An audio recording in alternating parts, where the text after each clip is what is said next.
So I know there are a few more people that'll be joining us. I have some students that are like, well, we're gonna go to class, check in real quick when we're coming back. So Okay. they'll be joining us. It sounds like Los Angeles. We'll know for sure if people leave early before the game is over. There's a game? Oh my No, God. that's just LA True. sports fan behavior. Yes. I don't understand it. I do. When your team is just there, it's time to go. When they're that far behind, it's just time to get up. If they're behind, right? Beat the traffic. Yeah, it's the traffic. Yeah, it's the traffic issue. There we go.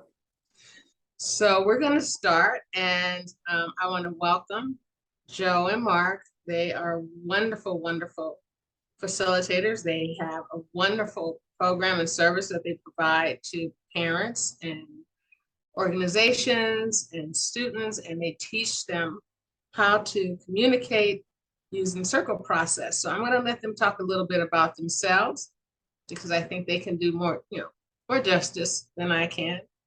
So whomever wants to go first, please do, and we'll start. Mark, shall we do this first, and then see if people pop in for the activity, or? Sure. Yeah, let's go that way.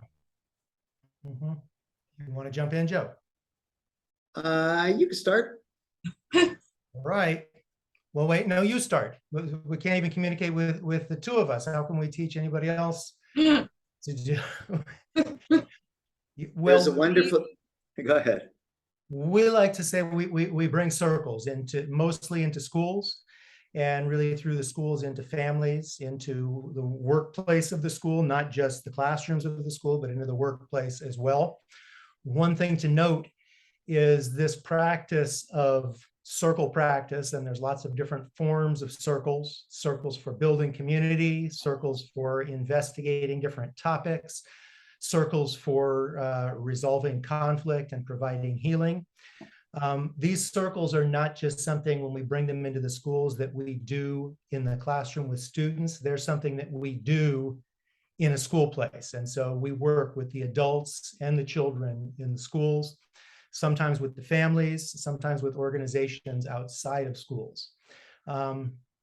We like to say that we offer a circle-based pedagogy.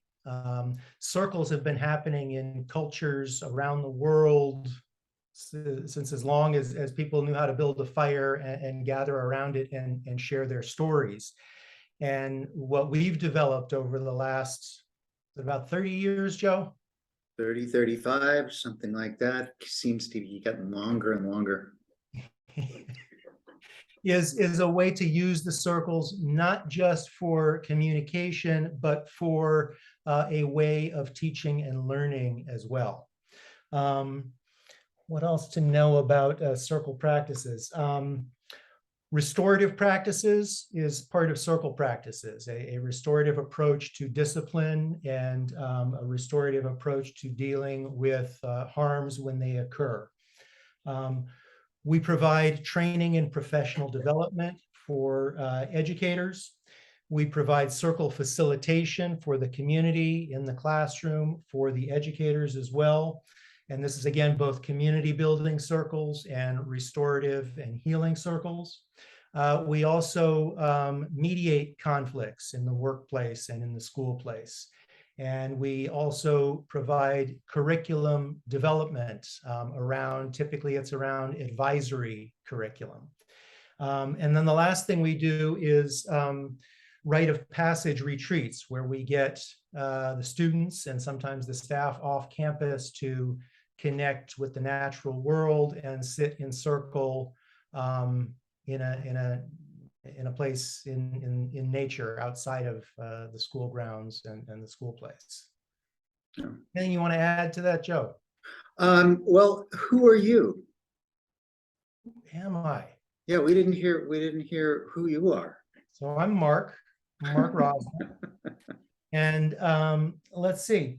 My first career was as a lawyer. And I actually met Renata when I was transitioning from being a lawyer into being a mediator through the LA City Attorney's Office of Dispute Resolution Program. And so I was a lawyer. I was a teacher for a few years, a mediator, and really got involved originally with the circles through my children's elementary school, which is where I met Joe. And for a number of years working as a lawyer and then as a mediator and volunteering for what used to be known, we're now known as Circleways, used to be known as Counsel in Schools program, was looking for a way to blend my legal and mediation work with the circle practice. And as restorative practices, restorative justice began to move into the school place, this became an opportunity for me to really merge these different aspects of work that I was doing in the world. So that's a little bit about me. Just another thing to mention about myself is, because it really bears upon this circle work, is one of my great loves is going out into the mountains and backpacking.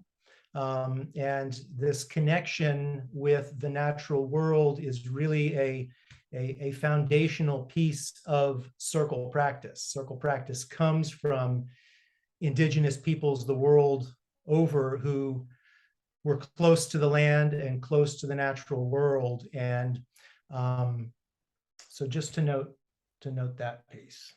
And I'm going to turn it over to you, Joe. Thanks, Mark. So I'm born and raised Angelino, LAUSD schools. I am a father of two, husband of one. Met my wife when we were in 5th grade, which is a wonderful story to tell children, because they think that we've been together since 5th grade. But actually, it's just been 36 years. I started getting an interest in circles in the early 80s.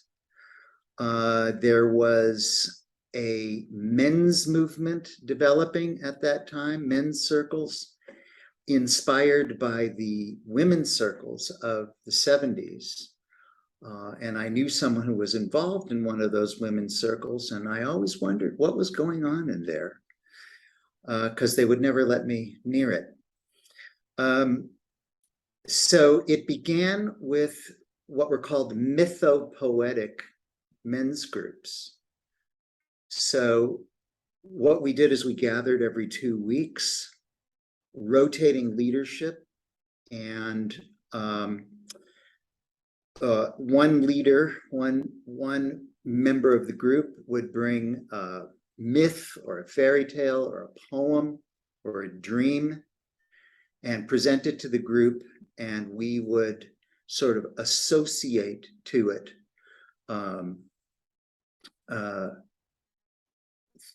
but connecting aspects of it to our lived experience. And then in 1986, I brought Circle into my public school classroom. I was a public middle school teacher for 24 years in LAUSD, and started using it initially to teach poetry, and then through some magical, wonderful circumstances, went to a middle school where the administrator, one of the administrators, was participating in a circle for administrators. It was run by someone by the name of Paul Cummins, who was the founder of Crossroads School, and Jack Zimmerman, who wrote the book called The Way of Counsel, which is really sort of the orientation that we take to counsel practice, because I, of course, was not born into circle culture. It's something that I'm still learning. That's why I'm here, really. I'm, presumably I'm teaching you, but the truth is I'm learning how to be present for other people and for my own truth. So that program at Palms Middle School that we started in the wake of the acquittals in the Rodney King beating in 1992 and the Latasha Harlins shooting, and how that trial also ended up with an acquittal.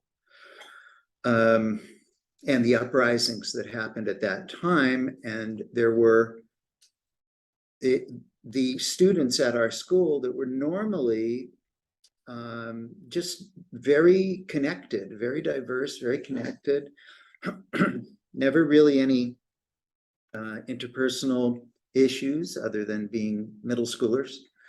But at that point, they started clumping into their identity groups and looking suspiciously one at the other.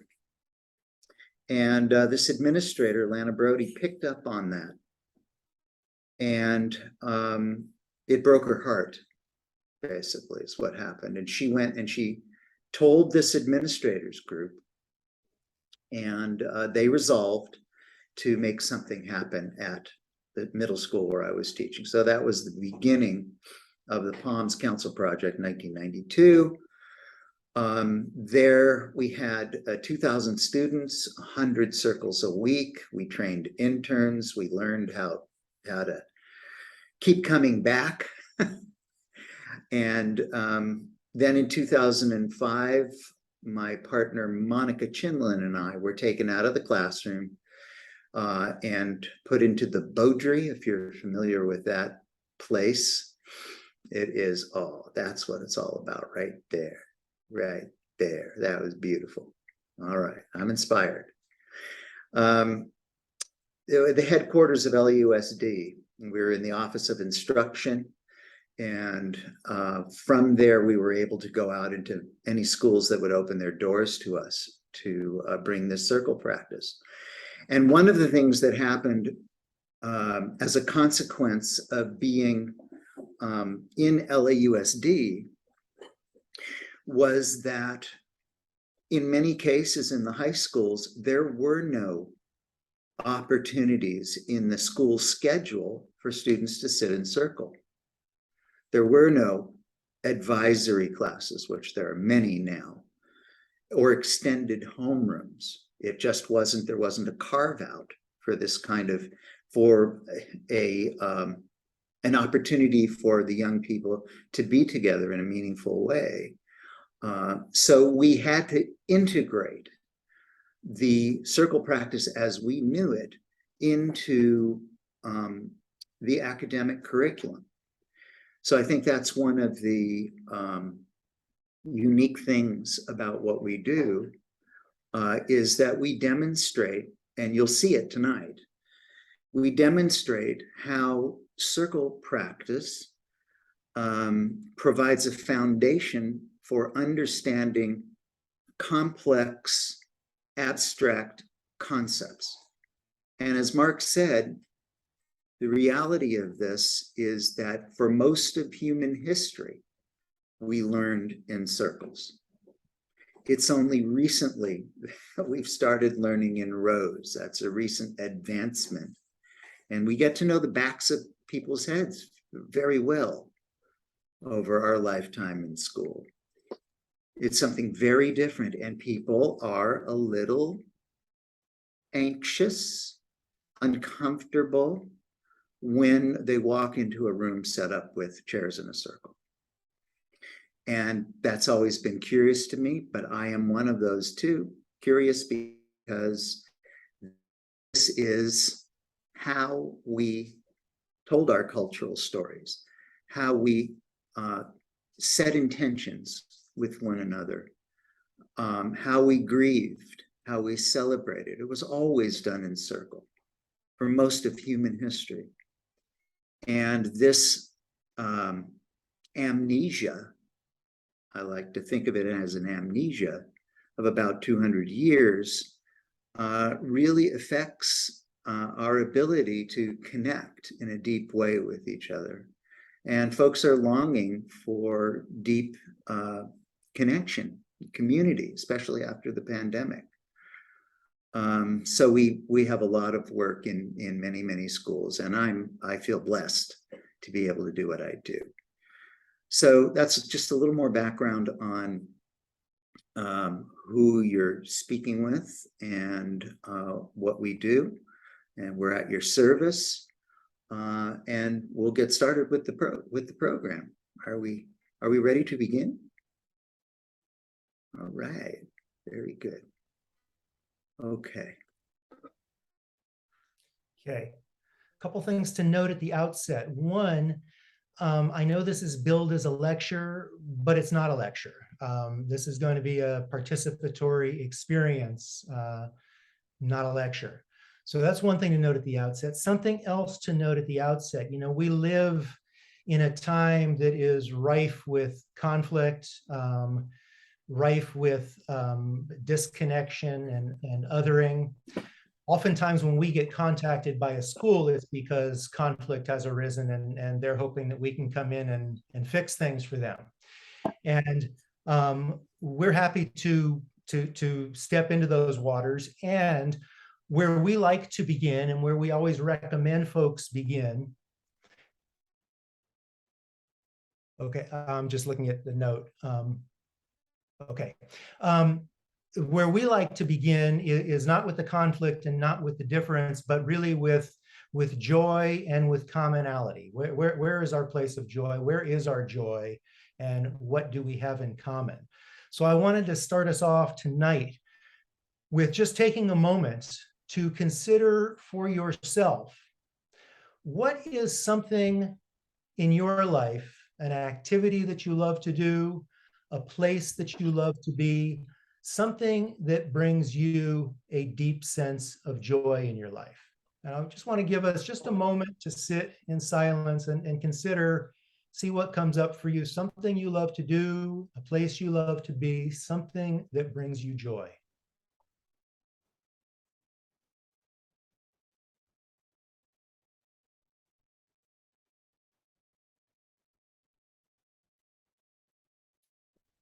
All right, hopefully something has come up for everyone. And if something has not come up for you, hopefully when the moment strikes, something will come to you. And if not, it's okay to pass. But I want to do, in the circle, we often call it a round. And I want us to do a little round now with an activity that I'm calling Hey Everybody.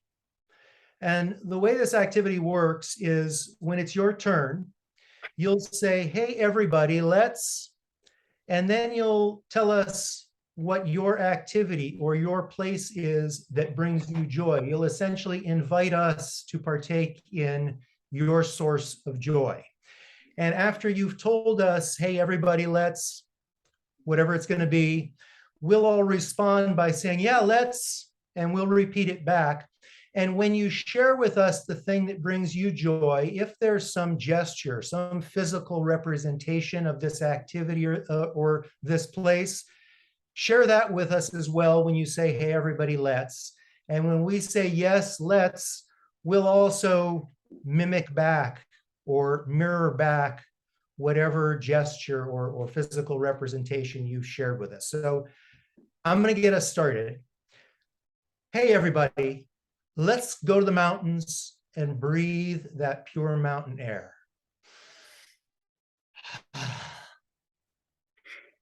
Hey, everybody.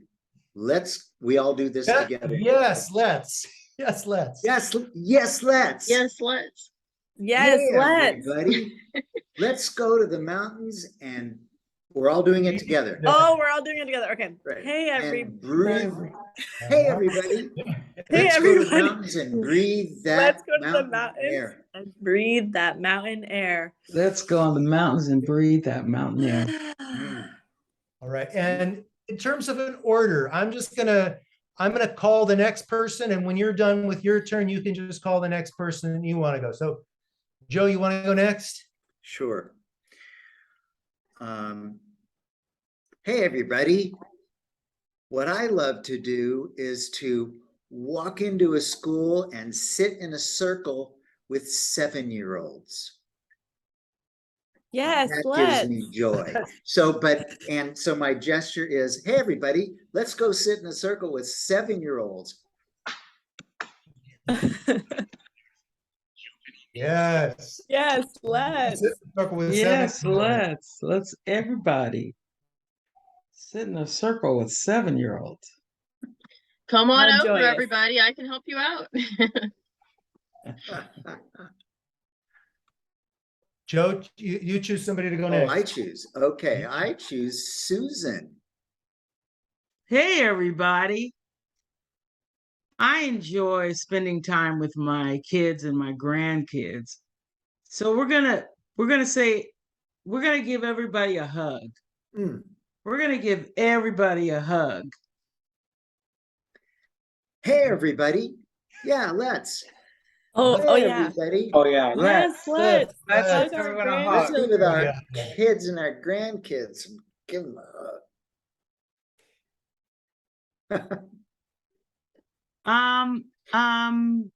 Um, Renata. Okay, so, hey, everybody, let's go to the beach and put our toes in the sand. Ah, Oh, Yes. yes, let's. let's. Let's. Let's go to the beach. Yes, let's. It's a Put bit of our a drive, toes in but the I'll get sand. there. And snuggle our toes in the sand. Yes. We Okay, can't see the toes, but we can imagine them down yeah, there. I'm moving my toes. I'm moving my toes too. Move my Yeah, toes me too. Too. Paradise. Okay. Hey, everybody. Let's sit in the grass with our animals and pet them, feeling their warm, soft fur. I'm petting my animal. Yeah. Yes. Alright. Yes, Yes. Let's sit in the grass and with our animals and petting their warm, Soft fur. soft Soft fur. fur. Ah. What kind of animal do you have, Paradise? I'm just curious. Cats and ducks. And ducks. Ducks. Don't you remember seeing her cats in the background I before? mean her we- cat. But she said animal, so I'm thinking it's Yeah. gotta be something. There's something- 4 cats, yes. We've seen them try to escape a few times. I want to know how you pet a duck. Oh, well, first you gotta lure them over with some quinoa. Ah. That's the Then they let you. Yes, I like to. Okay, Paradise. Paradise, choose somebody to go next. Julie. Hey, everybody. Let's go to the sequoias and go for a hike through the forest. And I'll do this. Yes, Yes, let's. let's. Let's go to the Yay. sequoias Definitely. and go for a walk in the Before it's forest. too cold. Yes, yes. Beautiful. And I'll pick Tina's iPhone. She's with us. There we Okay. go. I'm thinking about snuggling with my cat, Hmm. and so I'll say meow and rub his little belly. Oh. Yes, let's. Yes, let's. Let's. Let's Hey, rub everybody. cat belly. Let's rub Let's a cat's snuggle butt. with our butt. cat. And rub with a little belly. Rub Belly. its little belly. Yay. And Tina, we have Jason. All right. Well, I'm kind of like Julie. I'm going to the sequoias, kind of nearby. We're all going to get on our bikes and we're going to get ready to go up to the top of the mountain and look over that fog because we're taller than the fog and we're looking down on that cool glen at 6 in the morning. Ooh. So we're going up on the hill. Let's. Yes, Yes, Go to the let's. sequoias. Look Ride down our at the bikes Sequoias. And it's okay if you have an e-bike. We're not looking judging. down. at 6 in the morning. Yes. Looking down at the mist. And where we see the fog down below. Yes. 6 in the morning. You're brave. I think that's everyone, right? Did I miss anybody? I The think other Tina. Tina Tina. Coyle. Oh, there's 2 Tinas. Oh, okay. Tina then, the other Tina. Oh, So I'll make it simple. My favorite thing to do is giggle. So everybody, let's giggle. Hey, yeah, let's. Let's Yes. Ooh, yes. All right. Thank you, everybody. You know, one of the things that happens with the offering of circles, especially in the schools, is that when someone says, let's have a circle, I think we should have a circle, right? Someone will say, what happened? What happened? Is there a problem? Why do we need a circle? So the circles have become associated with conflict resolution and solving conflict, when the reality of it is we gather in circles for the pure joy of it. As Marc said, joy and commonality. So as adults, sometimes bringing these practices into the schools, we forget that if it's not fun, if it's not joyful, it's not happening. It's really not happening. So we have to do things that connect the children to themselves, to each other. And we have to do that often so that they can experience that joy. So one of the things that happens with an activity like this, obviously it sort of lightens the mood. We think of it as an icebreaker, but it's got a couple of other aspects to it. One is that when we study another person, their body, their face, their expression, their tone of voice, and we mirror it, what happens in the brain is that mirror neurons are firing. Mirror neurons are the things that are the circuits that connect both hemispheres of the brain. Mirror neurons are the things that are firing when an infant is held by the caregiver and the caregiver is fully present, right? That's when mirror neurons are firing. But if the caregiver looks off and starts thinking about the next day's work, the infant knows that you've gone away. So in the absence of this kind of connection, this kind of attachment, it's challenging for an individual to develop empathy. These are the seeds of empathy.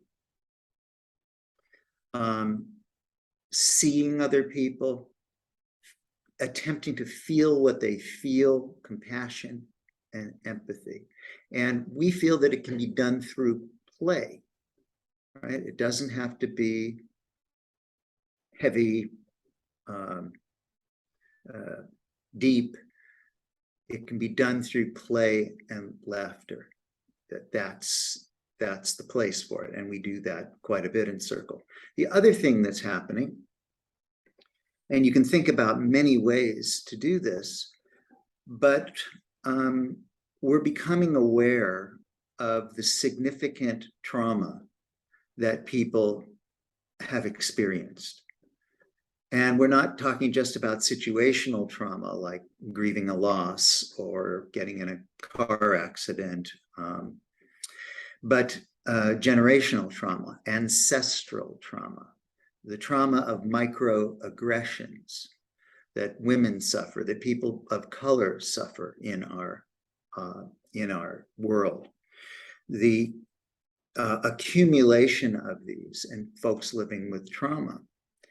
So the other thing that's happening when we do this is that we are doing a kind of somatic experiencing with the movement of the body.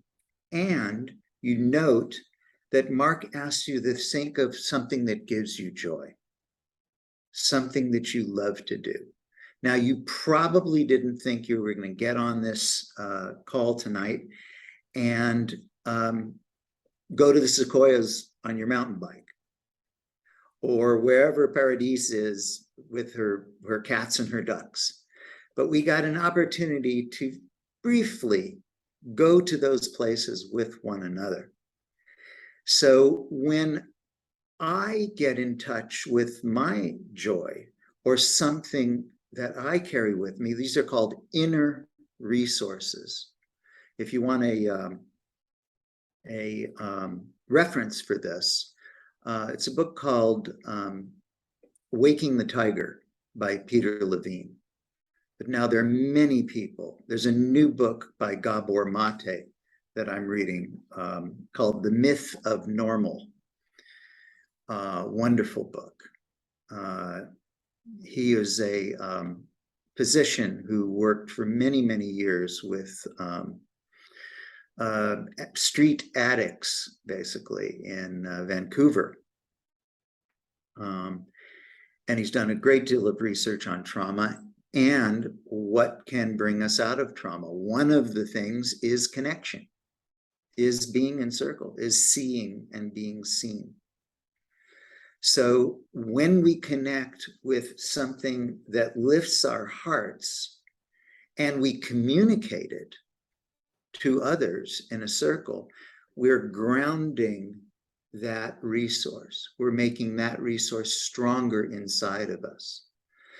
And when we do that, we're building this thing that we call resilience, because the trauma never goes away. But as we build resilience capacity, we learn to live with it and engage in life with more joy and creativity and so forth. So there's a lot of that connected to what we do. Anytime you have a person or a child tell you about someone who loves them, that is going to ground that awareness. We could have them draw a picture of someone who loves you. If they tell you about a place, which essentially is what, or an activity, which is what Marc did, places where they felt free and alive and fully in life and in their bodies, if they can tell a story about that, tell us about that, then they're lingering within the memory and grounding the resource. So places, people, places, events, words, quotes from poems, from scripture, from a movie, things your grandmother said to you, when you recall them and express them to others, you deepen the resilience within you. Have you heard of this idea of a negativity bias? In our culture, that we have a negativity bias. We tend to go to the sort of cynical position, and that's rewarded. I heard this Jorge Monterroso is a LA poet who said, cynical distancing is the default communication style of our age. And that just knocked me out. You know, that's how we approach each other. So taking these opportunities to speak of the things that we love and that we carry in our hearts, but if we do this in circle, then we get to experience, to a degree, I like to say, bathe in the resources of others. So I didn't know I was going to get to go to the Goyas on my mountain bike tonight. I didn't know I was going to get to go and meet Susan's grandchildren and children and give them a hug. But to a degree, I stepped into your shoes for just a moment. So I got to participate to some degree. So it's a healing paradigm. And it's all connected with joy and uplift. So it looks like a little icebreaker, something to get us going. But there's a lot of purpose in these things, play and mirroring. One more thing to say about let's call it an icebreaker, and particularly a circle icebreaker, is, and I saw, Paradis, your comment, we connect over complaining. And of course, that's an easy place for us to connect because we have this negativity bias and we can garner, what is it? Some sort of understanding. If we share a complaint with somebody else, we can find a connection there. So it's easy for us to talk about that. The circle is a place for us to connect over what is meaningful for those in the circle. In the school place, most of what happens in school is driven by the state and the curricular mandates of the state, and the teacher deciding what it is we're going to study, what it is we're going to research, what it is we're going to talk about. In the circle, we endeavor to turn towards what it is that the students themselves want to talk about. If it's a circle of adults, we endeavor to figure out what's important, what's meaningful to this group, and how can we talk about it in a meaningful, constructive, wisdom-building way in this circle. One of the ways to begin to get at those topics that are meaningful for folks in the circle is to play a little bit with them. And so these kind of activities, another thing that they offer is they give us a little bit of insight into who's present here, what's up for this group, what's up for the individuals within this group, and where might we go? Where is the meaning to be found with this group? I want to move us into a little bit more of a formal talking circle. We've already heard circles are really about connecting, about becoming more aware of ourselves, more aware of others, and more aware of what is meaningful, what's important to us. And so Joe and I came up with a topic for tonight based upon not knowing much about the Peace in Education organization, but knowing that what's happening, a lot of what's happening with peace in education now has to do with this concept of justice. And with these big sorts of concepts like justice, like diversity, like equity, these are big concepts, they're complex concepts. Oftentimes we find ourselves talking with people about these, and it turns out we're not actually even talking about the same thing because of the depth and complexity of these things. So what we're hoping to do tonight is to take this concept of justice and to begin to flesh it out, first by doing something we call a word cluster around this topic of justice, and then by sharing experiences that each of us have had with this topic of justice. So I want to begin by suggesting that we cluster some words around this topic of justice. When we do this in person, we usually use a whiteboard. And if I was going to do this, I would write the word justice on the board and put a circle around it and say to the group, when you hear the word justice, what comes to mind for you? So we're not going to do it with the whiteboard. We thought we might use the Zoom whiteboard function, but we were afraid it might get a little bit unruly. So I want to suggest that we use the chat function and go ahead into the chat, and whatever comes to mind when you think about the word justice, what is it? What does it mean to you? And you can write down one thing, you can write down multiple things, whatever comes to mind. You can repeat things that others have written. What does justice mean?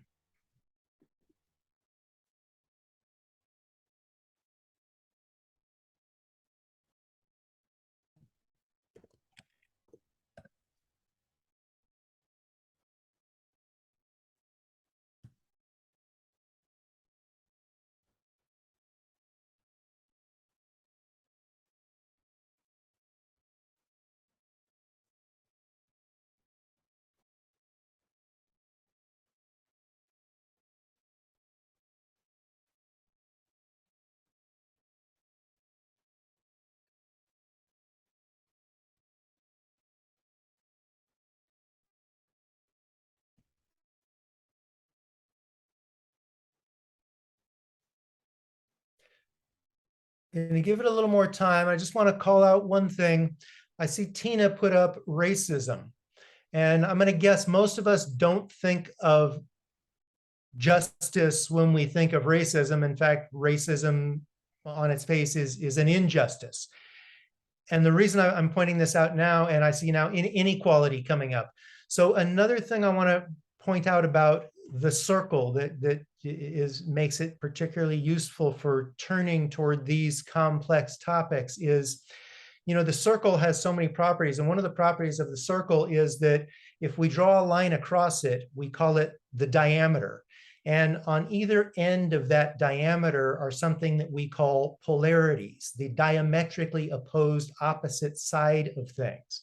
And so in a circle practice, if we're talking about justice, we are also talking about the full continuum all the way around the circle, or on the other side of the circle, the polarity of justice, which would be injustice. So if we're going to talk about justice, I want to invite us to talk about the full spectrum of justice, all the way from justice to injustice.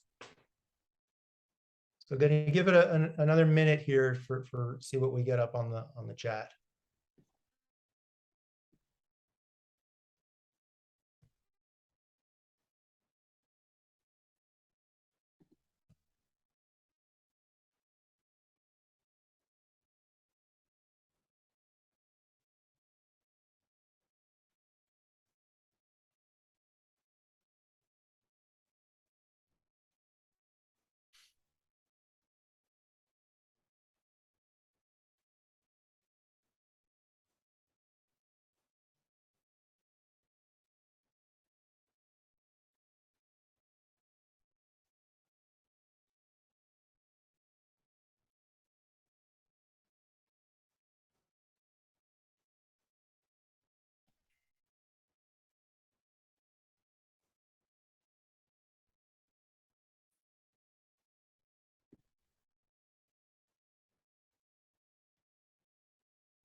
Okay.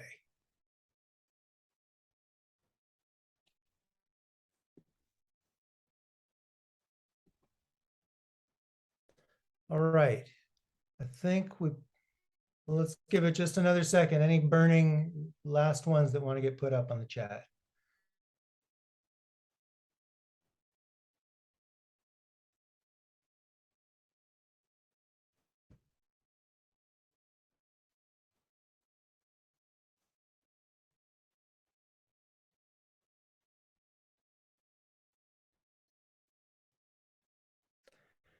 All right. One thing to note is even just doing a little exercise like this, we can begin to maybe get a more common understanding of what it is we're even talking about when we talk about something like justice. Just by clustering some other words around it, it begins to take on new meaning. We might even find ourselves, as we see some of these, either thinking, like some people have made notes about other people's words they put down on chat, like, oh, I like that, or something. So we might find ourselves seeing something that we hadn't considered before when we think of justice. We might find ourselves disagreeing with something. So all these things might be coming up for us, deepening our awareness of what this thing means. I want to open a circle for us to now share some experiences around justice. And the way this is going to work, I'm going to offer a prompt for this circle. And the prompt is going to be to tell about a time when you had an experience with any of the things that have been written down in the chat. So it might be a time you experienced kindness, right? An aspect of justice. Might be a time you experienced a different tier in the justice system, one for people of means and privilege, and another for other people. You might tell about a time you had an experience of unfairness. You might tell about a time you experienced inequality. And these experiences, by the way, we want them to be real experiences, but they might be experiences that you yourself have had. They might be a time that you actually caused somebody else to have this experience, like you did something and you recognize that it caused somebody else to have a sense of unfairness. It might be a time where you didn't experience it directly, you didn't cause it directly, but you were a witness to someone else having this experience. So the prompt for our circle is going to be an experience with any of these things that have been written down in the chat that define in some way what justice means. Before we actually begin the circle, I want to talk just a little bit about the circle process. And before I go there, let me just check in and make sure everybody, are we still together? Am I making sense? Okay. Okay. So just a little bit about this process. This kind of circle is really a sort of ceremonial kind of a dialogue. When we enter what we call a council, is the lineage that we come from, this circle practice, we always do something to mark that we are entering into this practice. And we do that because this way of being together is different from our typical way of being together. One way it's different is that in this practice, we typically use a talking piece, and a talking piece can be any small object.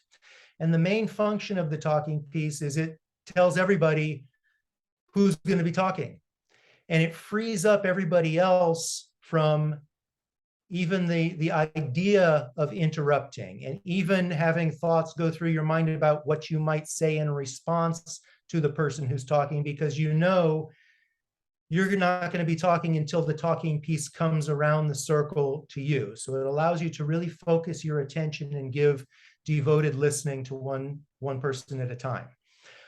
Something else with an ongoing group, it can be very nice to have talking pieces that are objects that have some significance for the group. Something else that happens once we cross this threshold of moving into being in council together, we practice certain intentions. And we always suggest that any group that's going to begin a council practice identify what its own intentions are when it comes together to be in circle together. We usually work with 4 basic intentions. And the first one is to speak from the heart. And everybody usually has a pretty good idea of what that means just by hearing the phrase speaking from the heart.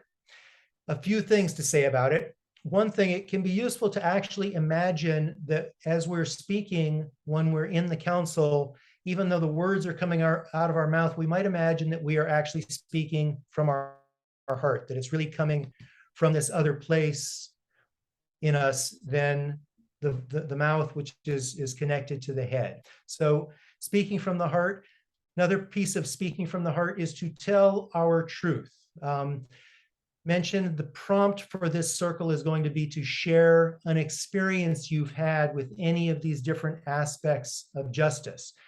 And we usually form a prompt that calls for people to tell of an experience that they've actually had, rather than what often happens when we engage in discussions is asking people what they think about something or asking them to about something. Here we're actually calling for the sharing of our own experiences. So when we say speak from the heart, it's telling our own truth based upon our own experience as distinct from our opinion about something.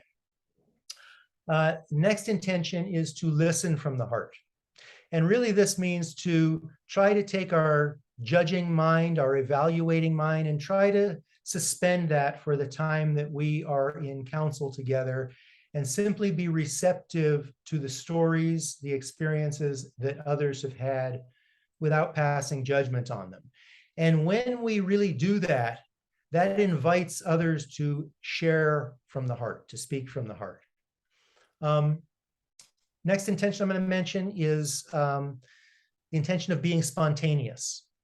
Trusting that we don't need to plan out in advance what we're going to say when the talking piece comes to us. We don't need to be thinking of our story while we're listening to the story of someone else, but just trust when the talking piece comes to me, I'll be able to sit for a moment and see what story I want to share at that point in time. The last intention to mention is an intention to be lean with our speech, to share a complete story, but to be mindful that we've got about a little under 40 minutes left to go. So we have plenty of time, but we want to be mindful that ours is not the only voice, and leave space for others to share their stories. Joe, anything you want to add? You're muted. Sorry, I just want to make a suggestion that when the virtual talking piece comes to you, take a look in the chat again. Let your eyes brush over the words that were shared and see if then a story comes. So we're attempting this third intention that Mark talked about, to be spontaneous. That's where the real magic comes in. It's a story that you didn't think you were going to tell, but here it comes. That's the magic. Or it's inspired by something someone else said. If we're thinking about the story we're going to say, we're not listening fully.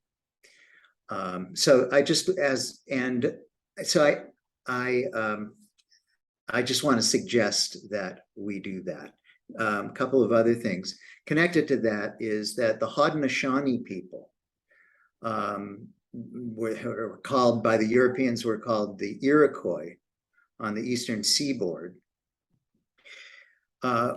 When Europeans witnessed and wrote about their councils, they noticed that the speaker would rise in the council, would speak, and then would sit. And the rest would wait 5 or 6 minutes between speakers. Right? What's happening during those 5 or 6 minutes?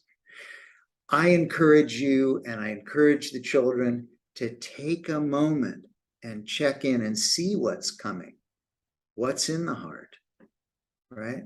We feel always that we're in such a rush. We have to answer right away.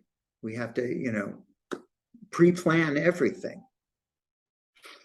So let's take that little pause when the talking piece comes to you. You don't have to speak right away. And Mark, I wanted to ask you, I put the names in the chat in an order. We can go around in the order, or we can do it sort of web style, popcorn style. And someone can say, I'll take the talking piece, and then can say who would like it, and then pass it to another person who puts their hand up or says, I'll take it. What do you prefer, Mark? I don't have a real preference. What do you prefer, Joe? Let's go with your preference. I sort of like the popcorn idea. All right. And somebody who's moved can pick it up and go with it. All right. So was there a question? Well, just to suggest another suggestion, if you have an object nearby that you might like to use as a talking piece, when it's your turn, when you feel, you can pick it up and show it to us, and share that. And do you want to do a dedication with this one, Mark, with this august group of peacemakers? I think that's a wonderful thing to do. We often like to open our circle by calling for dedications, and we often take one or more dedications. We often light a candle, and I meant to have one at my desk, but it's not here. Right here. Joe's got a candle for us. So a circle on justice and the full spectrum from justice to injustice. Joe, if you want to light the candle, and if anybody would like to offer a dedication for this circle tonight, just unmute yourself and call it out.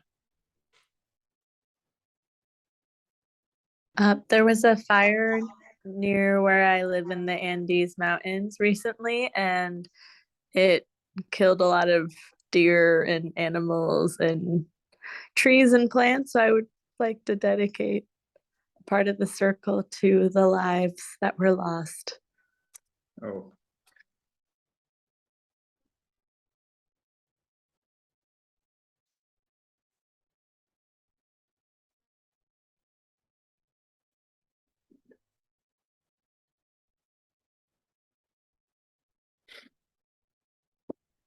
So We can have I him- would like to dedicate this to Mr. and Mrs. Ali, Trudy and Eugene. I think that Eugene is would love the topic of justice, and they are a big piece of my sister's life, and they are on the other side. So just a nod to them. so we have fire and a little water.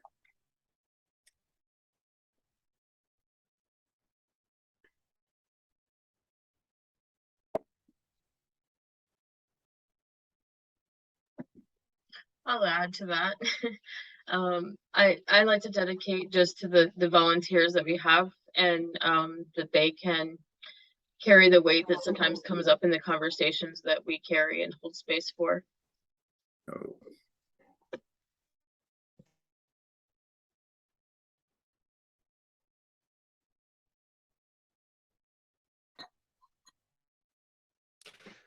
I would like to offer a dedication. I was just with a middle school principal who believes in this circle practice, but is not very comfortable doing it herself.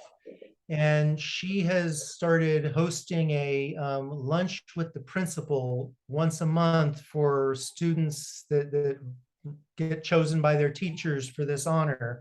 And she has started leading circles with that group. And I went and helped her out today. And I just want to, her name is Karen, and she's figuring it out and doing it. And it's so important for leaders to walk their talk. And so I want to make a dedication to Karen.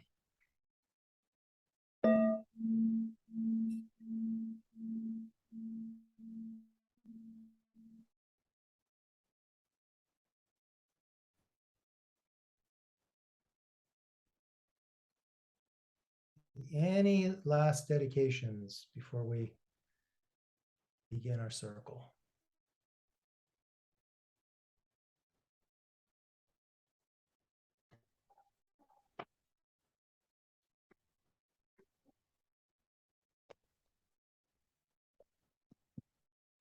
All right. So just the prompt one more time. Prompt is to share an experience, a story of any of the things written down in the chat. Anybody who feels called, anybody who has a story emerge, feel free to pick up a talking piece or simply say, I've got one, and go ahead and share.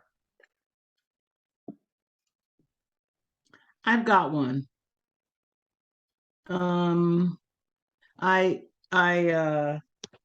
want to preface this experience of injustice by saying that this was a period that was a very traumatic period for me, but I have more blessings that came out of it than anything negative. But this would be an example of something that had to be addressed. I had a medical emergency and 911 was called, and the ambulances that were dispatched were trying to talk me out of symptoms that I was displaying, and telling me to go home. I was driving a car and had some symptoms of something and ended up having to call 911. And they were trying to talk me out of going to the hospital and telling me to go home and go to sleep, take a nap or something. And the reason that I called what they did injustice was because the area that I was in was, I wasn't in Brentwood. Let's just put it that way. And I was an older Black female and felt that their attitude towards me was because of that. That I was a person who could have been alone, who did not have people advocating for me, and have since found out that this is an issue, but at the time, I was so embarrassed that things were happening. I was more prone to go home and take a nap, take a nap. I was taken to the hospital privately. The ambulance said it would be an expensive Uber ride, and suggested I not take the ambulance. And so my family took me anyway. I was like, I just want to go home, and they were like, no, go. And it ended up being I could have gone to sleep and not woken up. It was a very serious situation. And I I felt, and it wasn't even that I felt bad for myself, but I felt bad for a demographic of people who were women, who were older, who may have not had people advocating for them or taking them home, quote unquote, to take a nap, who would take the advice of people that were trained to do otherwise. But I felt that it was because of where I was and who I was, as opposed to what the emergency was. So that was, it has been addressed later. I've been told to sue. I've been told to do a lot of other things. My biggest concern was education, and accountability. That, no, I didn't fall into that category. My husband showed up. My son showed up. His friends showed up. I mean, there was a big scene in a parking lot, and even though they would not take me, I was taken to the hospital. You know, However, what would have happened to a woman in my same parent demographic who did not have that kind of support?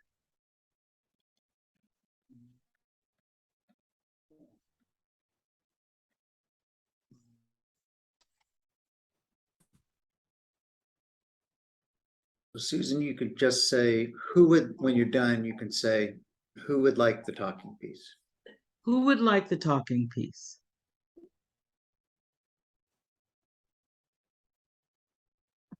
I'll take it. Okay, Julie.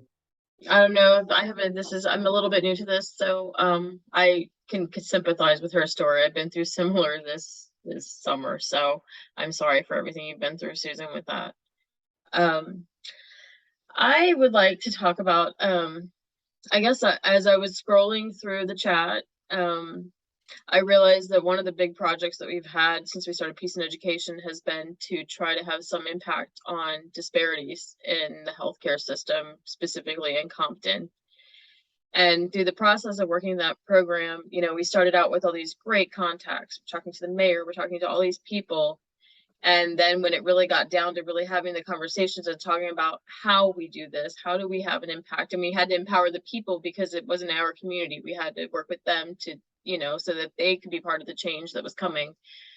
I realized like everything in the chat came up, and the whole project kind of went somewhere that wasn't where we thought it was going to be. It was so much more complicated than that, which I think is also representative of racism itself and some of the other things that we're dealing with today. We had to really try to realize that part of the problem was just that it was so much work to get people to be able to have a voice in their community. It was way beyond healthcare and inequity and injustice. It was years and decades of trauma of dealing with, people that were not spokespeople for the people that they were supposed to be. They were corrupt, or they were, doing things with the money that was meant to take care of people. And, I think we were just, we thought we'd get through this process of doing the work that we were going to do with the grant. And we had to unbox so many other things to really even begin to work on how do we create change in the system. So as I scroll through the chat, I see like everything coming up. As I was even noticing that as everybody started putting their things in there, is impacts of the past, suffering, labels. Kindness even, we're working with, we end up pulling from the very small turnout we had in the dialogues that we had. What was the blessing was we were able to pull out who the people were that did care. it was really easy to identify them. And so I'd say kindness. They've worked in ways to feed the community, to bring medical, care to the community and stuff, because one of the things they don't have is any hospital and limited resources for medicine and stuff there. So yeah, that's kind of what came to mind, is just all of the pieces of Yeah, so thank you. So justice. I was actually going to take this kind of a different angle.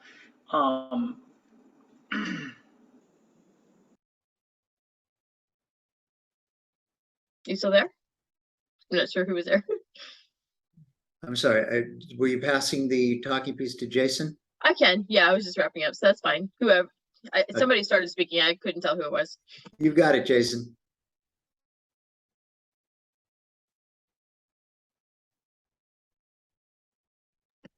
Maybe we lost him. I think Jason maybe had something else going on is maybe what we heard.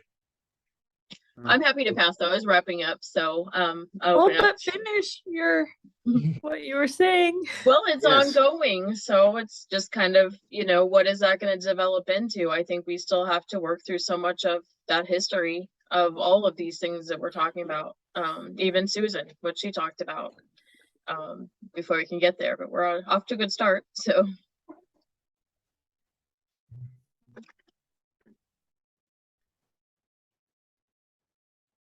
So you can say, and I'm passing to, who I would can like? go.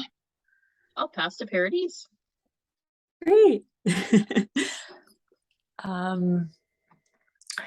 So I don't know if y'all have seen kind of that there's protests in Iran. I was just there this year, and it kind of bothers me how what's going on there and like what started the protests isn't very clear, but the media has just taken one angle and is just hammering it on our heads. And yeah, I mean, you'd think that people wouldn't take what the media says, social media especially, as being 100% accurate and true. But it really seems like they see a couple of photos and it's like, oh my God. And the media is just adding fuel to the fire. And yeah, it just seems really unfair and unjust that the media can do these things and spread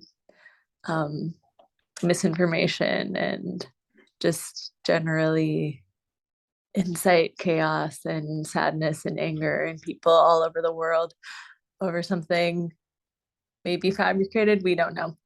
No. Thank you. Who would like to take the talking piece? I'll take it. Go ahead.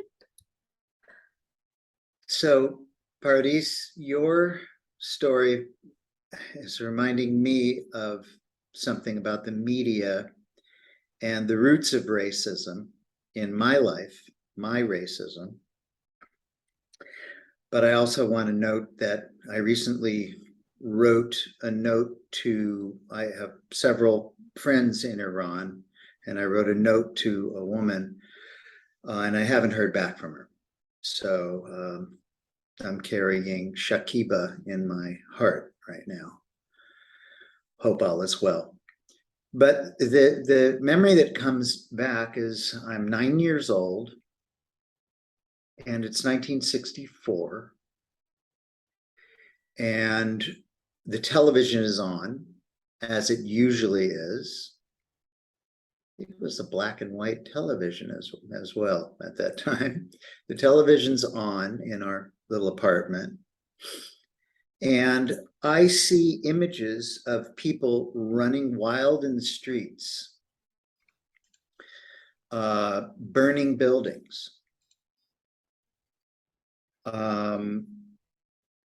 Wherever the cameras were pointing, there was something scary and awful going on. And these people were Black. And at that time, 1964, if I encountered a person of color, it would have been rare, right here in Los Angeles. Right here in Los Angeles.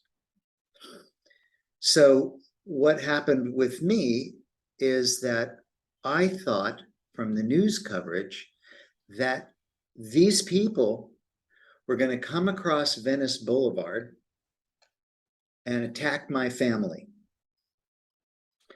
So I got up on the roof of our apartment with my little BB gun, fires little brass pellets. And I just aimed it across, I aimed it south, right? I aimed it south, thinking that I had to protect my family. And then what is it that undid that early imprint of these images? Sort of this innocent, you know, without much experience. And then these images are, I can see them right now. I can see that television. I can feel again the kind of fear that I was feeling. And it's taken many years and continues to be a project to not allow that conditioning to influence my relationships. And I do wish that we had circles with people. In fact, my high school, Hamilton High School, was integrated in 1970. Students were bused to this West Side high school. And all of a sudden, there were all these Black students. And the school did absolutely nothing to have us sit down together to know each other. And so these attitudes persisted in me until I made a friend when I was 16, who was a bass player, and he invited me to his house in Leimert Park. And I drove down there to play with him, and his mother cooked food, and it was a whole different world for me at 16. That was the beginning of sort of breaking open these deeply ingrained cultural acquirements. So I just feel that in terms of justice, how we're conditioned affects our capacity to be just and to understand what justice means and to understand the experience of others. So here's the talking piece. Who would like it? I'll take it, Joe. You got it. Thank you. So for me, it's kind of a collective story. I know it's something that has happened to me personally, and I have a lot of people around me that have experienced it, and it is sexual violence. You feel the unequalness of it, and I feel like the way that it is handled in the justice system. And I know for me personally, I felt going through the justice system itself was almost as traumatizing, or even maybe more traumatizing at points than, you know, it happening originally. So I think it brings up all of those things, the inequity of things, the unbalance, the unfairness, the you know, the past hurts and just how long it stays with you. And if you really sit with it and think about it, how many people surrounding you have been impacted by it. And I know that I still am impacted by it. It's pervasive in relationships that I have. I know a lot of people that I know have experienced the same thing. It really is traumatizing, and you never really get rid of it. And so I think that's when I think of justice, I think that's somewhere we really need to get better at, because if we don't resolve it, it just continues. You know, I'm 20 plus years outside of it, and it's still impactful. And I think for me, it's I don't think I'll ever totally be past it. So for me, like, it would just, I wonder what could justice be in terms of that, because I don't think going through a court system helps. So I wish that we could find a different way to address that.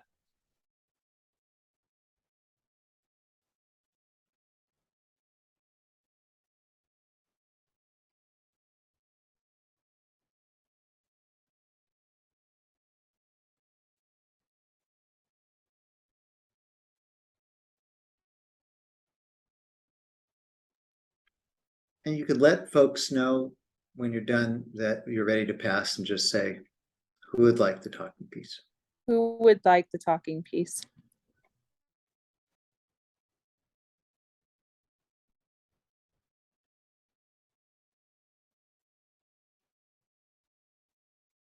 Tina, I guess Oh, I'll go next. And I forgot Tina couldn't see me with my hand up. Oops. oh, I'm sorry. Go ahead. No, Yeah, go ahead. not at all. That is not a problem. I just was feeling dumb. Yeah, Tina, just wanted to let you know that I have just the greatest respect for you and sharing your story. And the system absolutely needs to be changed in terms of how women are treated in particular, and the re-victimization. Uh, it's been an ongoing and unnecessary burden on people who have gone through trauma, and that's quite tragic. So I'm very sorry what happened to you about your experience, and I think you're very brave for sharing your story with us tonight. So I struggle with in terms of trying to, in terms of participation, the spontaneity of the story. I think partly because of the trust. So I really admire you, Tina, for being able to be um, open, and that would be challenging. So thank you. In terms of what I think of in terms of justice, the story that I have is more of seeing injustice with being a bystander is very challenging, and trying to find a way to bring about change. So I would think, or what I think is, I saw that there were some racial disparities in terms of the legal system, that access, which is one of the words that was posted, certain people were able to get access in a child diversion program, but others were prosecuted instead.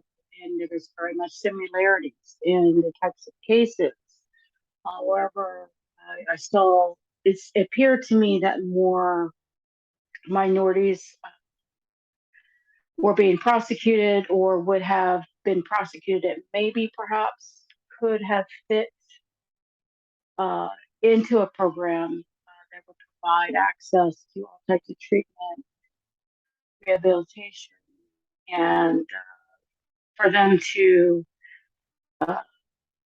for reentry back into the communities for which they had committed a crime against. So I think access, it was one of the words that came to mind. But that's the way it is, and hopefully at some point changes can come about. But right now, I see the system, the axles about are very difficult to change the access to the programs. Everything is just very slow in terms of progress, and that is quite frustrating. But that was it. I mean, just briefly, that's the word that came to mind when I was thinking about along terms of court and some of the disappointments that people experience as change is very slow, a very slow process, in my opinion. So, who would like to go next?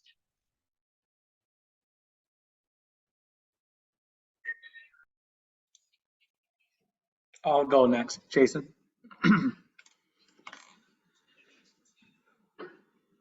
So, I do promise that I have not worked with our two facilitators on this value topic before we got here, but my career, I have two jobs. I work with reentering people from long-term offending in prison, and I also work in the prison in 7 prisons in California as a mediator teaching conflict resolution to gang members and other people who have long-term offenses, violence. And so I've actually got a very interesting experience because not only am I inside working with offenders, I'm also working outside with people trying to return to the community. And as we know, a bunch of people are returning to the community. In fact, I think it's like 95%. So we're working hard to try and return these citizens or non-citizens who are able to stay in a whole state so that we can have them as good neighbors and as good citizens, as good fathers, mothers, sisters, brothers. And I struggle because in my career, I also have to remember that the people that have offended have also created victims or created people who have had harm, have experienced harm. And so the dichotomy is how do you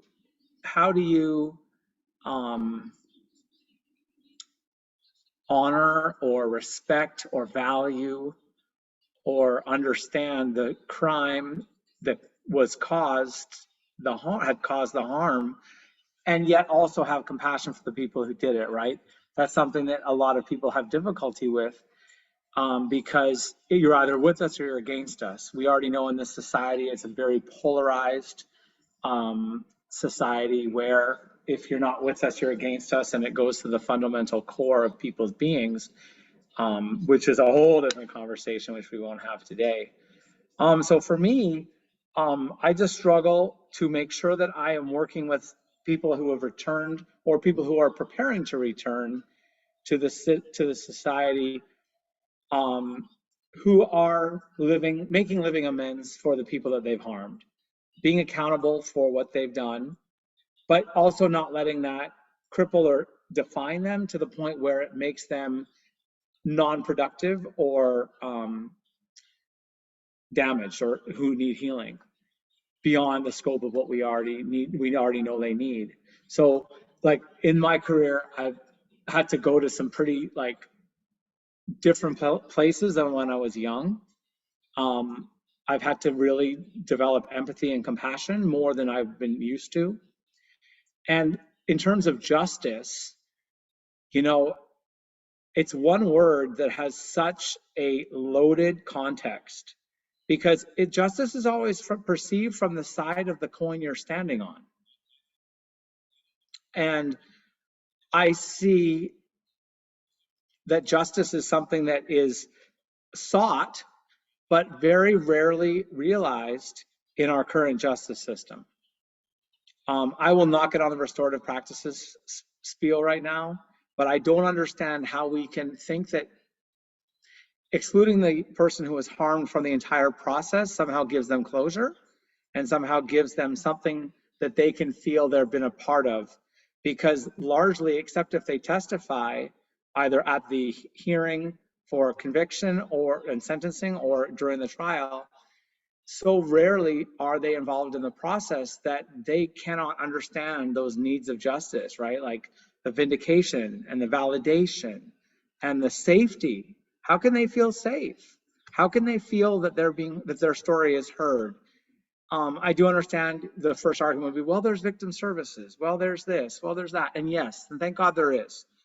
But that's one aspect that I have seen where justice has failed.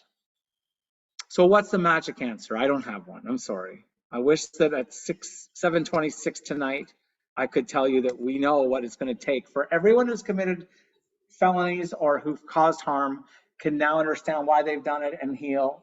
And then the people who they've hurt have healed and feel whole and supported and don't have the trauma of the things that they've gone through. I would love that, but right now we're not there.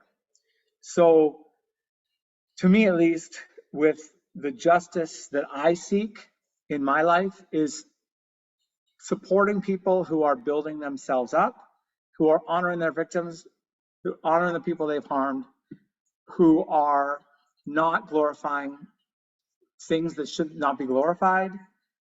We have reentry circles where we provide support to each other and we do not judge, but yet we also hold each other accountable. The support and accountability is so key. And that doesn't just translate to offenders, it translates to the community, to every element that's affected by crime. Even the first responders, even the people who have had to sit in a jury. That is something that is absolutely traumatic. I saw today, we were driving and I saw a car accident. We were probably about 3 minutes away from having it happen. And you saw the airbags deployed and you saw somebody trying to stumble out of their car. There was glass everywhere. And like that's lived with me all day. And that's like this on the scale of what real trauma looks like. So I just think that justice is, just in summary, like transformative to the people who are seeking it. It's disappointing to the people who are seeking it and don't feel that they've received what they feel they have coming. And I think the most important thing for me, at least in terms of looking at justice, is that we acknowledge that there are a lot of reparations that need to be done and we're far from it, and to be okay to say that's all right, let's do better next time. So that's what justice means to me, in my community, in my life, in my job, in my space. And thank you for listening.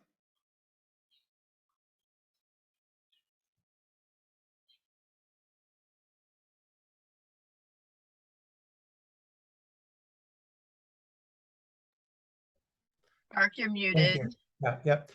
Can you hear me now? Want to check in just on time. It's 7:31. I know we were scheduled to go till 7:30. I'm wondering if we have another 10 minutes just to allow us to wrap up. Okay, thank you. Thank you for the stories. Thank you for the work you're all doing out in the world that's allowing you to bring back such powerful stories. But I think, Joe, I think we should close the circle, harvest, and we'll probably be done. So you want to say something, Joe?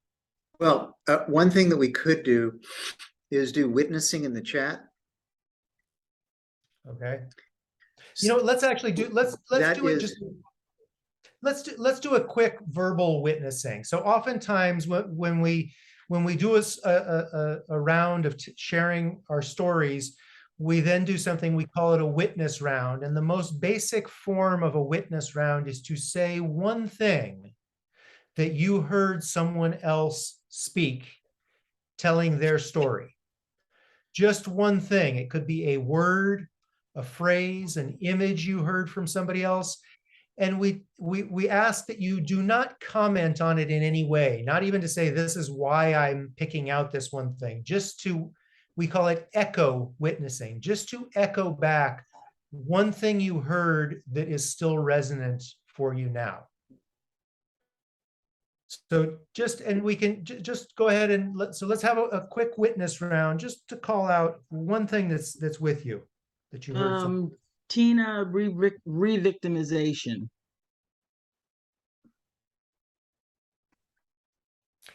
Susan could have gone to sleep and not woken up.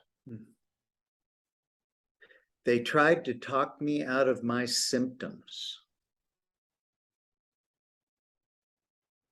Healing from trauma. Oh, sorry.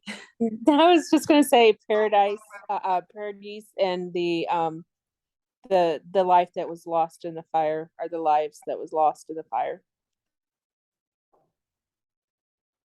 I'll Healing say from trauma. Oh, go ahead. Sorry, Paradise. yeah.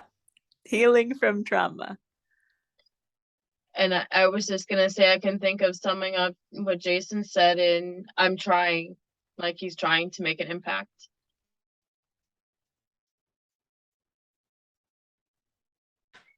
And I'm thinking of empathy for someone when you're working with someone who has committed an offense against another person, finding empathy with that individual, knowing that there's a victim. So empathy. I think for me, survivors, strength.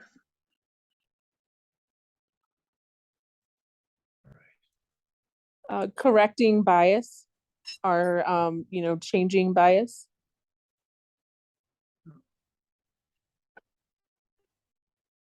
Okay. Let's close this circle, and let's close this circle. We oftentimes, when we're in person, we do a simultaneous clap. Doesn't work so well online, but sometimes we do a slow motion simultaneous clap. So let's see if we can, don't be first and don't be last. Let's all bring our hands together at exactly the same time here. But then it won't sound because Well, it's slow. well, let's do one with sound. Here we go. Beautiful. Yeah, we're not that in sync, are we? Okay. Sync it up. So at this point, we would do what we call a harvest. It takes a little more time. The reason we close the circle at this point is that what comes next is more of a discussion, more of generalizing from the material that we have just heard. Typically, what we would say is given the stories that we were just heard, the experiences that we just heard, what can we now say about this thing we call justice? Okay, so you can just mull on that, after we get off. But I want to put this in the context of school, of education for you, what we did. So I'm going to share my screen and just show you one image. Can you see that? Yep. Actually, I need to Yes, change that's clear. one word. I need to change one word on this one. So basically, to do what we just did, all of us have had to have experiences. So the first responsibility of a teacher in school is to provide not information, but experience. Take them out in the world, have them see what's going on, take them for a walk around the block, give them things that they can touch in their hands, etc. So all of you have had experiences related to this idea of justice. All of you have also reflected on these experiences. I suspect that for everything you said tonight, there has been a time, maybe many times, where you took the time to reflect on the meaning of that experience. And that's personal. You did it on your own. Then we come to the circle and we narrate. That in itself is an academic skill, to be able to tell a story, to speak the truth of an experience so that others can hear it, so that others can understand it. That in itself is academic. And because we have so many stories related to the topic in a circle, we can say that these are primary sources, lived experiences in council. So we're gathering all of those. What we did at the very end was what Marc called witnessing. Witnessing is taking time to recall the stories that have been told and to see what is still alive in you, not to comment on it. Because this is how we sort of imprint the stories in our memory, by creating a touchstone of a word or a phrase.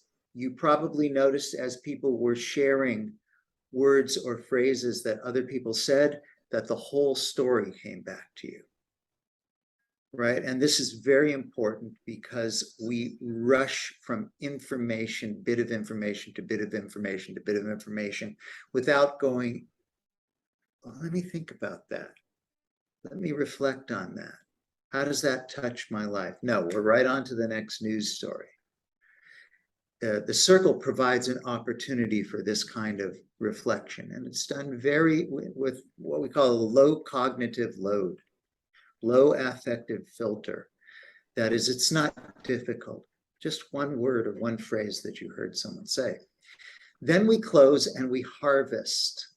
That's the generalization that I just talked about. So we come to an idea, an understanding based on the primary sources that we have in council, a new understanding of what came out of that.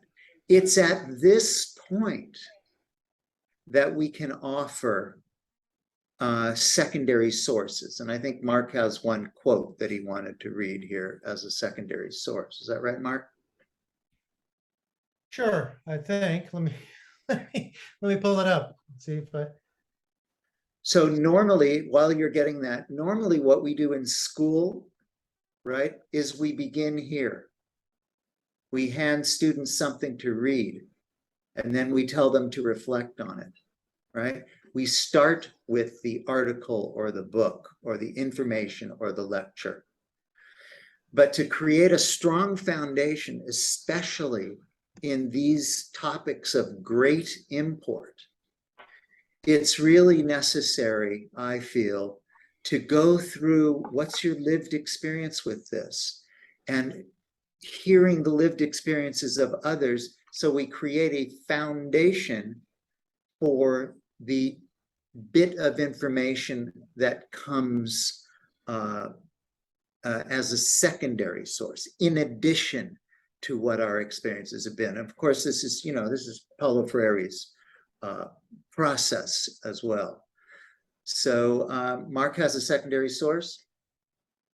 I got a couple. I'm going to give you two. I'm going to leave you with a couple of very brief little readings. One is, some of you may have heard a quote from Martin Luther King, which was actually him paraphrasing an old preacher.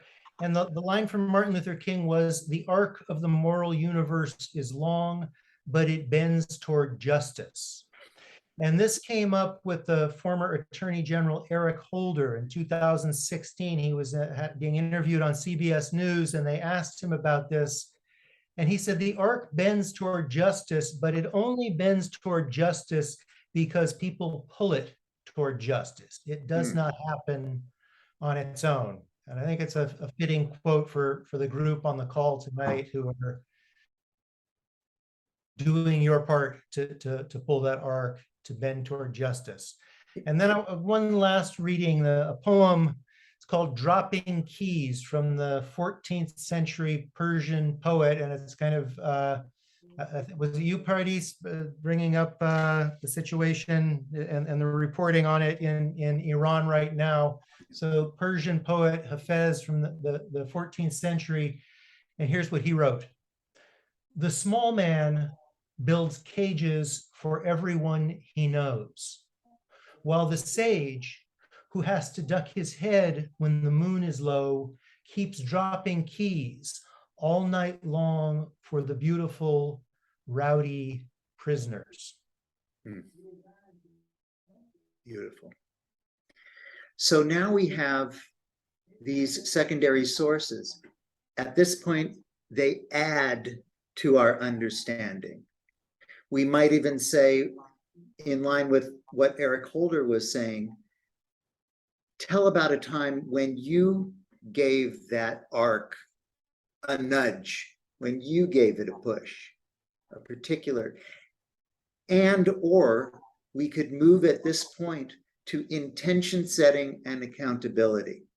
So given what you heard tonight, what is one thing that you would like to see happen in the world and vis-a-vis justice? And what's one thing that is manageable and time limited that you can do within the next week to make one small step toward that, realizing that? So, and the power of setting those intentions, of my saying to you, I will do thus and such, is that you now carry my intention in your heart, and it makes it more difficult for me to wiggle out of the promise that I've made to myself. That's where accountability comes from. Accountability is always to the community. It's always to the circle. In our culture, we think we're only accountable to the boss, right? We're accountable, somewhere to the next person in the hierarchy. Or that accountability means getting punished for something rather than taking ownership and responsibility. Indeed. And the possibility for accountability is the support. It is the support as well as, what happened. So this is essentially the process that we use in the schools with an extraordinarily challenging topic like justice, but there are many others like that. What is love? We could have spent the night talking about that, right? So would you be able to use a value topic like family or respect, or is that too charged?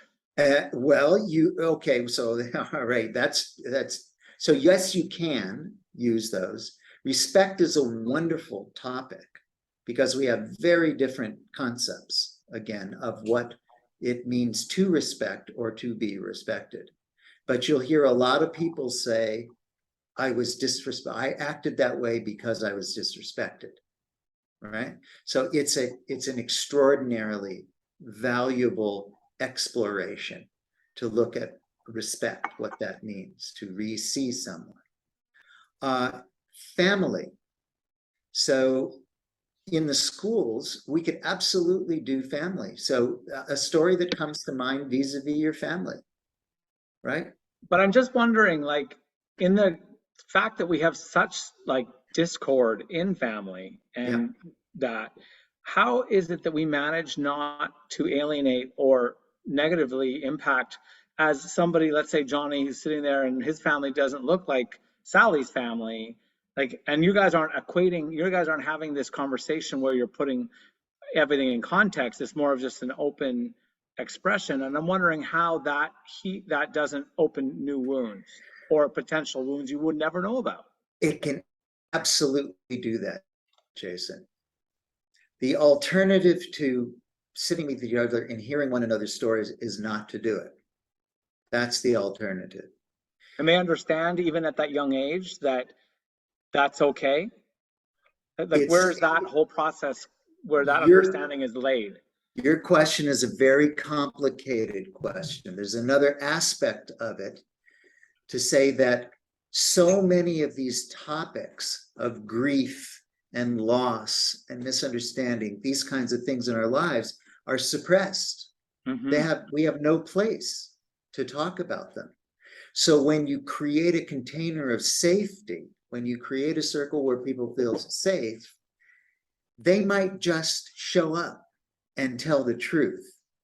And what I've seen happen over and over again is that there's this uprush of material that is almost too much for the container to hold. So what is essential in that case is continuity of practice. If we have this explosion of grief and it's not tied up at the end in some kind of structure, right? And then we don't come back, right? So these practices are village practices. There has to be continuity. So when we do this in the schools, that period is every week. Yeah. So it's not like one day in the auditorium where everybody comes in and then they go back to their respective spaces. It's not the day of dialogue kind of model.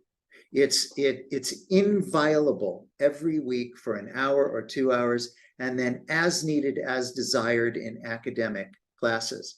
But the other thing, and Mark said this at the beginning, is that we, the adults, the teachers, and the parents have to practice it, because the young people have no exemplars of this thing that we're calling listening from the heart and speaking from the heart. So we have to do it and deepen our practice and have them witness that. Yes, Susan. And if I could say one other thing to Jason, is, you know, we're often afraid of re-traumatizing people, and for good reason. And we think, okay, this is a topic, family, I know this group, I know there's been trauma, and this might traumatize people if we put a prompt out around family. And yet, almost no matter what we ask people to talk about, even if we ask people to talk about, tell about a time you had so much fun, you never wanted it to end, there may very well be somebody sitting in that group who is thinking, we don't have any fun in where I come from. And so almost anything can lead there. So but I mean, I totally hear you, but obviously the propensity for that to occur, you're increasing with the I mean, I totally agree with you, but I also think we need to, but I think the answer was very thorough, which was that it's not just a one finite period that exists in a vacuum. It's something that is pervasive throughout and that's supported beyond just that space. And I don't want to take the clock from my friend here, but just a PS for that, for that, in that the schools where we create a systemic program, we tell them this is going to test your resources. Everyone in the school needs to know what the community resources are if a child talks about a mother who's been abused, or someone who's using drugs and alcohol, or someone is homeless, right? And the schools, or if everybody's talking about having fun and they just don't understand what fun could even look like because they're so sad. Indeed. How can you even have fun? Like, it's indeed. So there has to be a resource directory, and the protocols have to be well understood by all of the adults on the campus. What do we do when we hear something like this? So Joe, so isn't that an opportunity where, like, you could start very vague, like, you know, maybe not talking about your personal family, but, you know, maybe the prompt is, you know, describe different types of families that you've seen, or whatever, just kind of set you know, like an intention that whatever family you have is acceptable, just because kids are going to be apprehensive if they have some kind of trauma in their life. So maybe that toe in the water is just describe a family, or can your family include more than just people, you know, or something like that, something that's kind of maybe a little bit oddball that can get them talking and start to feel that comfort level? Well, first we have to have fun. First we have to create safety and laughter, no learning without laughter. And then, you know, we create that container where the safety happens. But if the safety does happen, you know, count on students taking the opportunity to speak their truth. And we have to be prepared for what that is and how to respond. Yeah. Susan, you were wanting to I was say. going to say, and actually we're all speaking around the same issue from different points of our professional experiences. My last 8 years in LAUSD was as a dean at a middle school. And the middle school that I was in, well, I think the entire district, and maybe Mark can speak more closely to it, but was moving towards a restorative dispute resolution type model. It was right when I was leaving when that was coming in. And I remember we had a new assistant principal who wanted to sort of create that environment, that culture in our school. And I remember the rest of us in the office felt that it was too time consuming, that we had to deal with issues of discipline in a very concise way because the numbers were, if we had 2,000 students, so if 200 a day came in, that would be unmanageable. Right. But I wanted to say earlier that as I'm learning more about restorative communication and transformation, it brought to mind a comment that one of you made about trauma and group circles and what may trigger someone that you're not even privy to, knowing that this was going to cause this domino effect. And it makes me always consider time. So the response that made sense was, well, this is an ongoing process. Yeah. However, especially with kids in middle school or whatever, if they're triggered, it may have one or two effects. One of them will be, I got to hide from this, so I'm no longer going to make this an issue to resolve. Or I've seen kids face it head on. I've seen both, where they kind of go, okay, good, we can do some work. And then I've seen others that just will shut completely down because another child's experience may have triggered them, and there's no way to make well, I shouldn't say there's no way, but it would be interesting to hear a creative way to make that, to create that space, that bridge, so that student who has been triggered is able to complete the process. Right. So there's so much to say. I also worked in a middle school for 24 years. I taught English. I was a counselor. I was working with kids who were getting in fights and so forth. And also with LAUSD with the rollout of restorative justice, where also the teachers got a 1-hour PD. And then they thought, okay, so now if a student mouths off in class, I have to stop everything I'm doing and make a circle. Yeah. So they rejected not only restorative justice, but they rejected circles. So that was not carefully thought out, which doesn't surprise me. But it is possible, this is the hopeful news that I want to say to you, that the children can learn to provide that kind of safety and empathy for one another. We take it on like we're the only ones who can bear witness to the trauma, bear witness to the grief and the loss and so forth. But as these circles get really connected and they start seeing each other and seeing their own lives reflected in the lives of others, the circle becomes that capable adult. It's not the one person. We're teaching them how to be accountable to one another, how to hold the stories But it, you know, you can't do your social emotional learning week at the beginning of the year, you know, when they come back from the pandemic, and then everything is the same old story. So it, you know, we're really dreamers here. I'll speak for myself. I'm a dreamer, but I keep putting this dream out. And what I can tell you, Susan, is that it is taking hold in schools where they see the value of this, and especially after the pandemic. We're getting more calls than we've ever had to come in and do trainings. We're also now training parents to lead circles with other parents. There was one happening tonight at a school very close to where I am. So we are attempting to reestablish the village.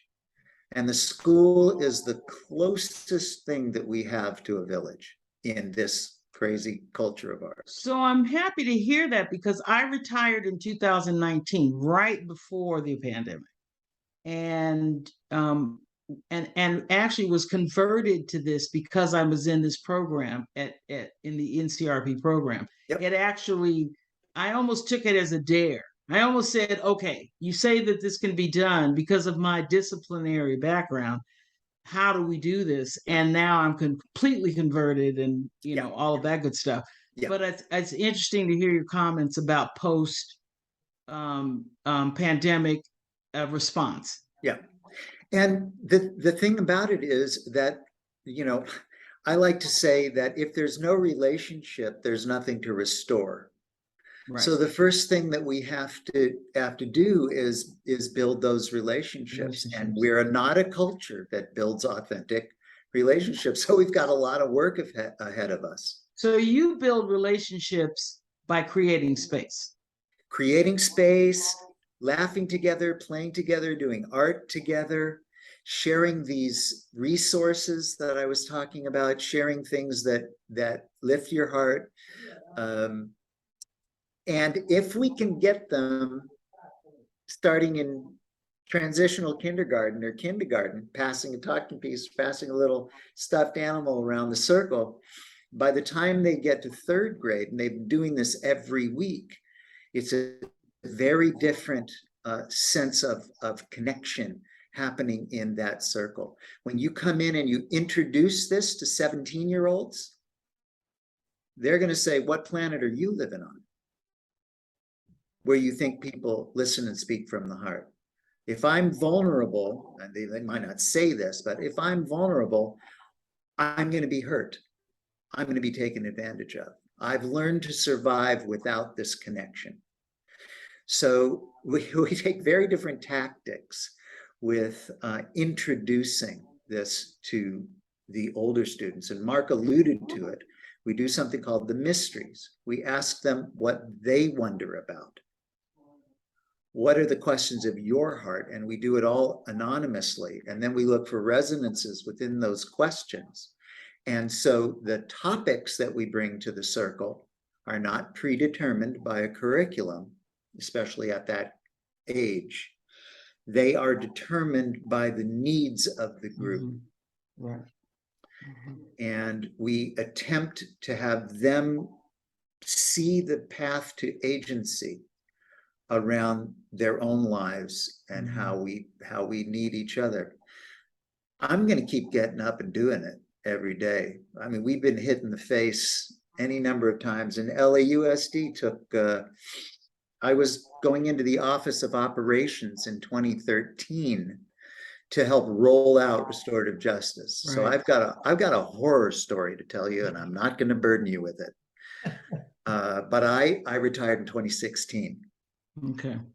Yeah. Right when all of that was happening. Yeah.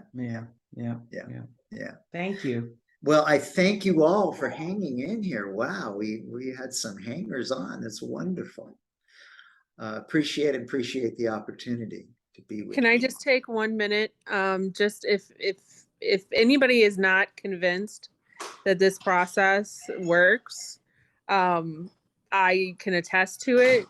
Joe is one of my most favorite people on the planet. And I've grown so much from this process, and it's been a while since I've been in circle with Joe, and just being on the phone tonight, I'm like, I need to get back to circle because it just brings such a different feel to your life, I guess I could say. And it just, you feel more peaceful, and I think you're more in tune with the people that are around you. So definitely jump in circle with Joe. It definitely has changed me as a person and for the good. Thank you. And I invite you all to write to us. I'm joe@circleways.org and Marc at Circleways, MARC@circleways.org. If you want to come into one of the schools with us and see the teacher group or the kindergartners or the parent group, which like happened tonight, we'll make sure that we can set that up for you, and you can actually see what's going on. I think it'll lift your heart in many, many ways to see the beginnings of this reimagining of the village that we're talking about. Thank you, Joe. Thank you so much. I know there will be several more people watching your lecture that were in class tonight, I'm sure, because I've got very many. I really wish I could be there emails tonight. So always a pleasure to have you in our circle. Wonderful. Very much. Wonderful. So Thank you all. Thank you for your stories. They live in my heart now, you see. All right. I am better for having been here with you. the feeling is mutual, I would say. Right. There's a couple of us restorative practices circles are not like, I have to learn more. I want to educate myself more, and I think I know there's others on here that at one point felt the same. So you know, I appreciate you sharing and your openness, and Thank you. got work to do. So All right. Remember joy. Okay. All right. Thanks all. I'm putting out the Thank you. candle.